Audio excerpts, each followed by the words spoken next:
Soul Garden. Live, love, be. Hello, Your Honor, and welcome now to Thursday. Well, partly cloudy with a chance of conflict in a long-term relationship today, particularly romantic. At least that's what the evidence is pointing to from the planets. For starters, Uranus is ruling the day as we're here in Chapter 3 of the Sun in Aries. And really the whole goal of the month for you, Libra, is to kind of rebuild or reconstruct, or let's say at least update your thinking about long-term relationships.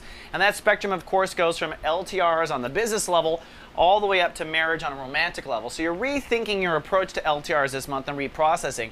Now that we're in Chapter 3, though, it's really about moving forward with whatever that knowledge is. And when Uranus rules the day, basically Uranus is kind of giving you a boot to the head, telling you, hey, you're not aware of this. Why not? Now, sometimes it can be reversed. Sometimes you are the one who is aware and you serve as the Uranus to the other person. So you might have to say something that disrupts another person speaking your truth or wherever. So your issue will be that you speak up for your truth, and their issue is that they've got to hear the bad news, or vice versa. You guys just find yourself in conflict, or they cause a conflict. But the overall motive here is that there's something not happening. There's a consciousness that we're not being aware of.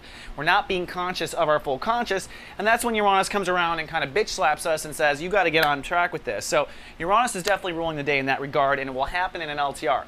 At the same time, though, that it just kind of adds more empirical evidence for me, the moon is in Aquarius, transiting your house of romance and self-expression and creativity, and the moon is also conjuncting Chiron. So this kind of simultaneous event going on tells me that emotionally, the goal here for the day is for you to have some sort of emotional healing about expressing who you are and the freedom to express who you are.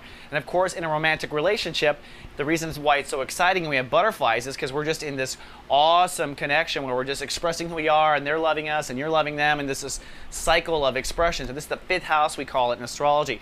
So today the universe is saying Librans are going to have some sort of healing in that expression of who you are, at the same time be disruptive in a long-term relationship. So I'm putting the two together thinking that you might have a little bit of a conflict, but in the end you're going to feel healed from the whole experience. All right, Your Honor, see you tomorrow with the weekend forecast. Live, love, be. Soul Garden.